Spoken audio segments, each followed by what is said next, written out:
Hello and welcome to A Life with Culture. I'm St. John Flynn. Best-selling author Dan Brown, internationally famous for his novels The Da Vinci Code and Angels and Demons, has now added a new element to his creative works, a children's picture book titled Wild Symphony, in which Maestro Mouse leads us on a journey that introduces us to all his animal friends. What makes this new project unique is that Brown has written a symphony of music to accompany the book, short movements for each of the animals. Brown's Wild Symphony was orchestrated by Houston-based composer Karl Blench, and he joins me now.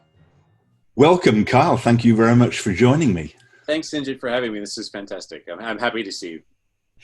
It's wonderful to see that you're involved in this Wild Symphony project, this project by Dan Brown. How did you come to be involved as the orchestrator? So I'm friendly with Bob Lord, who is the CEO of Parma Records, and Bob and Dan Brown are friends, and they basically hatched this idea sort of together. And when it came time to find an orchestrator, Bob thought of me because we had met through Art Gottschalk at Rice, and it's I wouldn't say a little bit of nepotism, but it, it is not. It was a nice call to get, and a nice question to have to answer yes to. So, what is Wild Symphony? What's the project? So the project initially was the idea of a children's book about animals, and they were short poems. Each with a little message to young readers, and to accompany those poems and those illustrations that Susan did would be music that Dan Brown had written.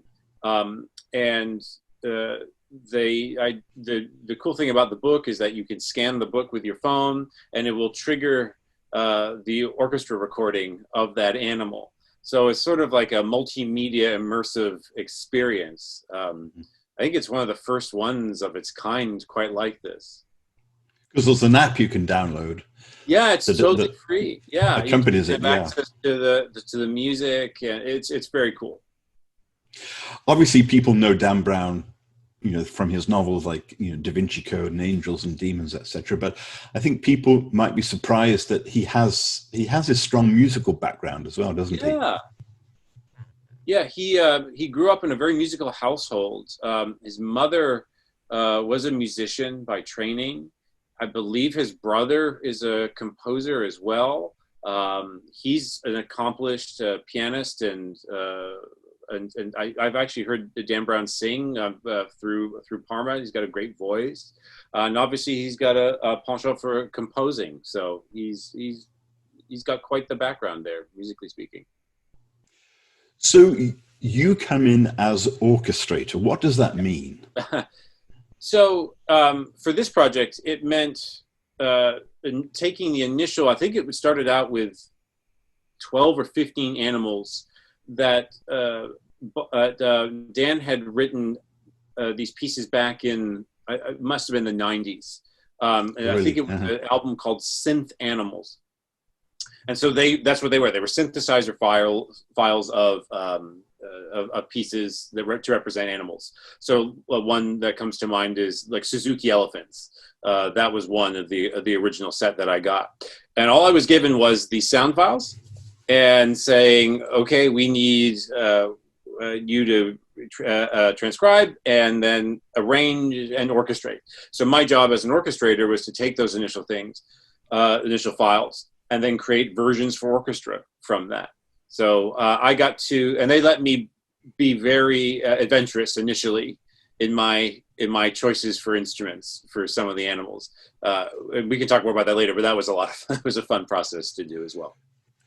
So essentially, and correct me if I'm wrong here, you get a sort of a melody line. Yeah. And then you develop it throughout the orchestra. Is that how it works? They were complete pieces. They had melody and harmony and background figures for the most part. My job was to assign all those things to instruments and then if something needed to be added, so for example, percussion, for those original, there was no percussion in the synthesizer process, so I had to add percussion. So I got to choose that. Woodbirds, for example, Woodbird Welcome, I added like bongos and congas and stuff to help bring sort of the sound I thought that Dan was going for, helped to bring that more to life. And if there were a couple times where they said, we might like this piece to have a little bit of a counter melody.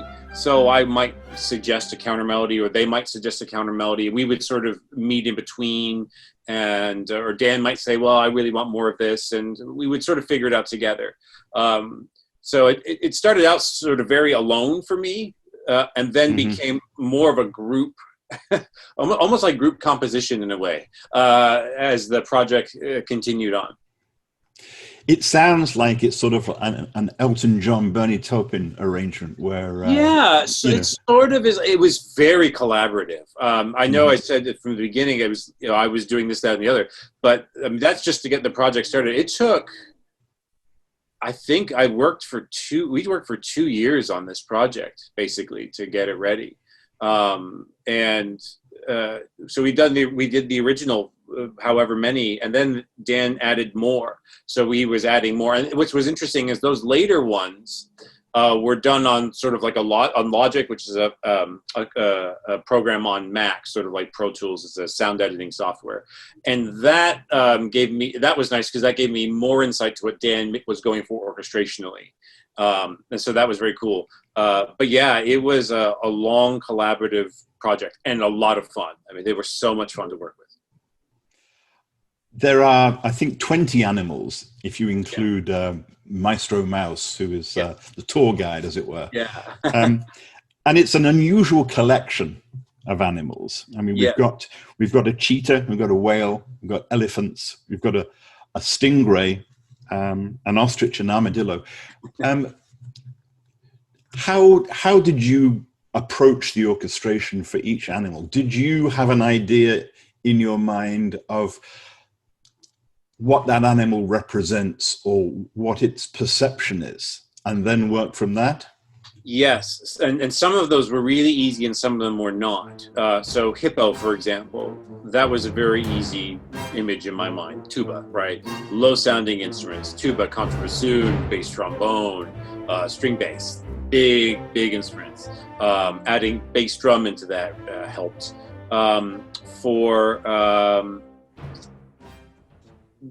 Suzuki elephants, that was easy. Just the term Suzuki right there means strings, right? I mean, it had to be string orchestra predominantly, with a few other things added.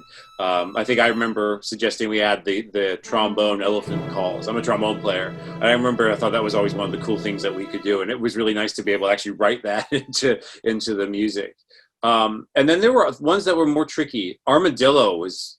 What does an armadillo sound like? That was one where my initial orchestration called for harpsichord, and because the piece almost was the very sort of neo-baroque sounding piece for that animal, and they came back and said, well, we like the idea of harpsichord, but if orchestras are going to do this piece, they're not going to be able to have a piano, a celeste, and a harpsichord. And so I came back with, well, what if we put paper on top of the piano within a certain range, and so you get that sort of very tinny prepared piano sound.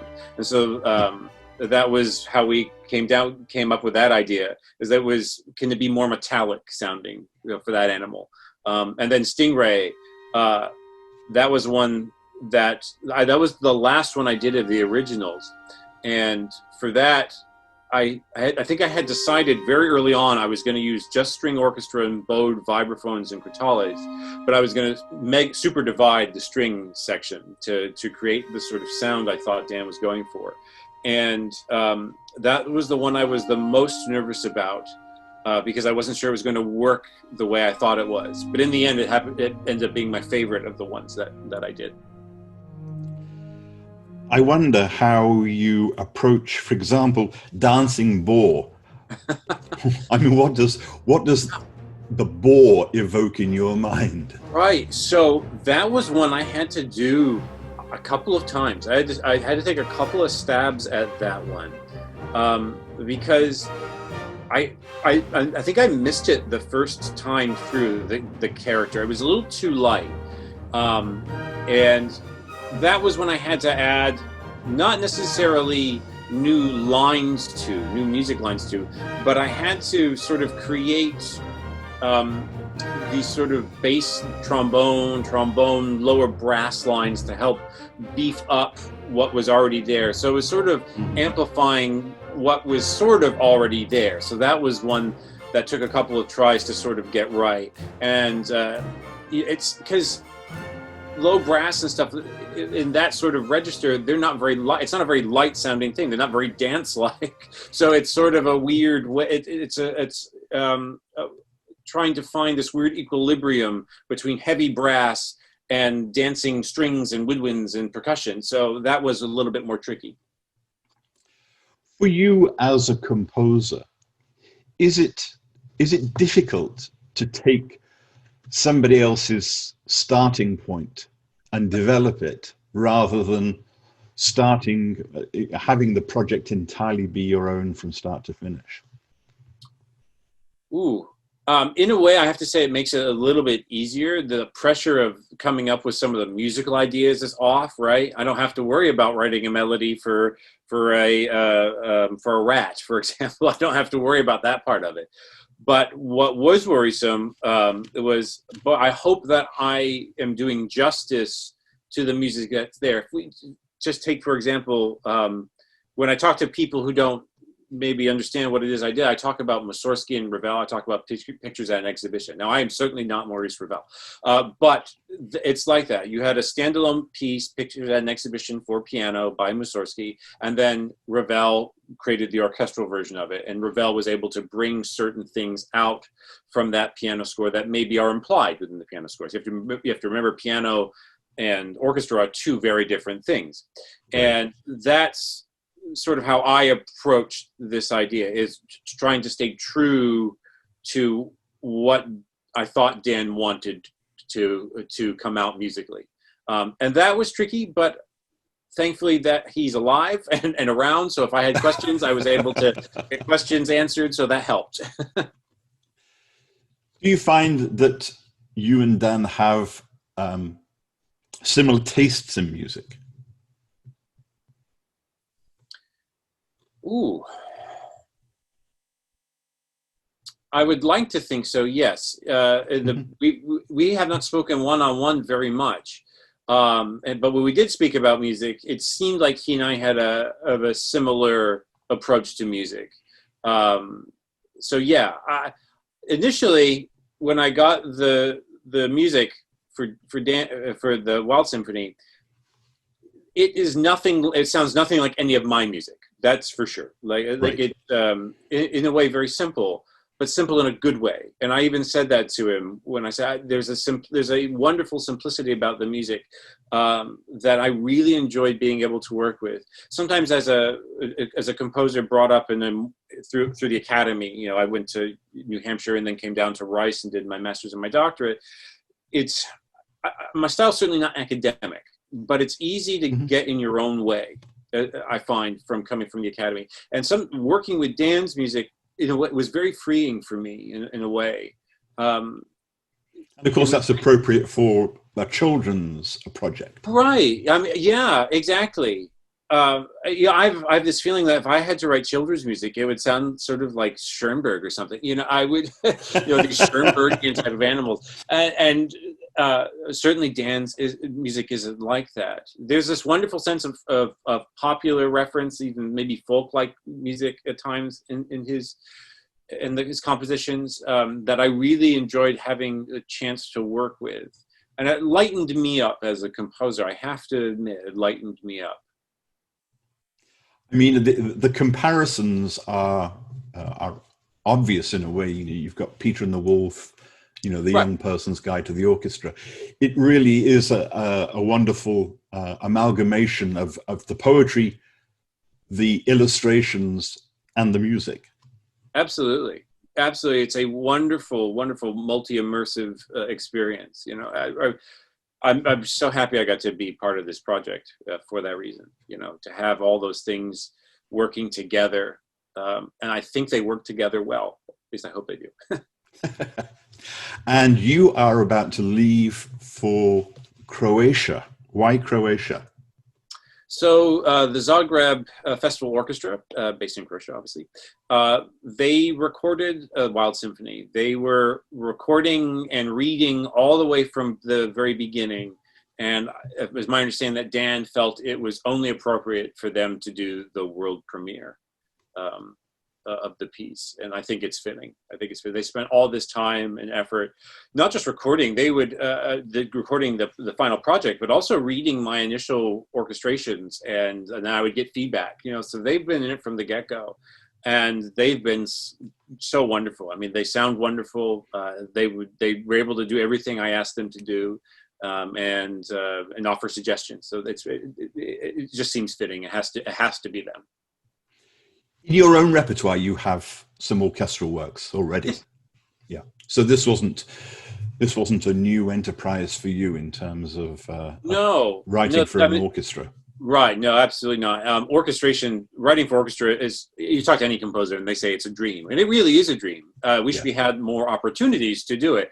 And so this gave me a great opportunity to sort of work with orchestral color and see what I could maybe try just a little bit. I didn't want to experiment too much because of time restraints and things like that. I wanted to make sure that everything had a good backbone to it and that we could just change things slightly as we went along. But it's always a joy to write for an orchestra, and a joy to write for an orchestra like that in particular. So what, if any, impact do you think Wild Symphony has had on your own composing? I'm always scared. I've always been scared as a composer of simplicity. It's something I've always admired about other composers. For example, John Luther Adams has, in essence, I wouldn't say it's like simple music, but there's a simplicity to his music. The folk like Vaughan Williams has always been one of my favorite composers. He's one of our countrymen in England. And I've always been fascinated with his use of folk song and the simplicity that he presents that material in, and always been scared to write like that. And I think having worked on this and realizing how, I don't want to use the word successful, but how relatable that music really is, that simplicity, that has allowed me to attempt that more lately, is to not be so heady in my thinking and to just be a little bit more honest and initially honest and not think too much about things and just sort of let it happen instinctually and trust myself more. And I have to tell you, I did not think that was going to be the case from the beginning. I thought, okay, this is a project, I'll do it, and I'll be done. Work for, I've got the work, that's great. But in the end, I feel it's Dan's music. It's certainly Dan's music. But I feel like it's like almost like shared custody or something like weird like that. I feel very attached to some of those orchestrations, I've fallen in love with many of them. Is there any talk of another project with Dan? There was a joke to do like a wild salad book, but no, right now there's no current project in the works. I know he's got other things going on. I think he's got a TV series that's about to start for the Langdon books. Well, look, have a safe journey to Croatia. Have a wonderful time at the premiere in Zagreb. And I appreciate you taking the time to talk to us. Karl Blench, thank you very much. Thank you, Sinjin. It's wonderful to do this. Thank you very much. And thank you to you for watching. Tune in again next time. I'm Sinjin Flynn, A Life with Culture. Thank you.